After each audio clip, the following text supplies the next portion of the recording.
This is sky walk. এখান থেকে কাছের ওপর দিয়ে হাঁটা হয়, খুব ভয়ের। পাহাড়ের ওপরে আমরা রয়েছি, অসম্ভব ওপরে।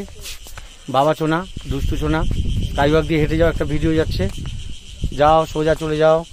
স্কাই ওয়াক ভেরি গুড, কোনো ভয় নেই। আচ্ছা, এবার দেখি সুন্দর লাভ সাইন। এখানে অজস্র লোক, আপনারা দেখতে পাচ্ছেন লাইভে, অজস্র লোক এখানে বসে আছে। সুন্দর ভিউ।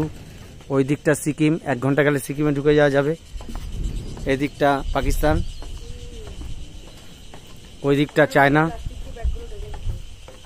এই দিকটা বাংলাদেশ। ভাইয়া আমাদের দারুণ গাড়ি চালাচ্ছেন। আজকে 1.5 ঘন্টা পায়ে হেঁটে लाभा থেকে ऋषभ पहुंचे। हाय बोलिए भैया। हेलो। आप बोलिए आपके बारे में थोड़ा। मैं तो क्या बोलूं आपको, मैं एक ड्राइवर हूँ। आप लोग के साथ घूम रहा हूँ 5-4 दिन से, और कल लास्ट दिन है। Very good very good.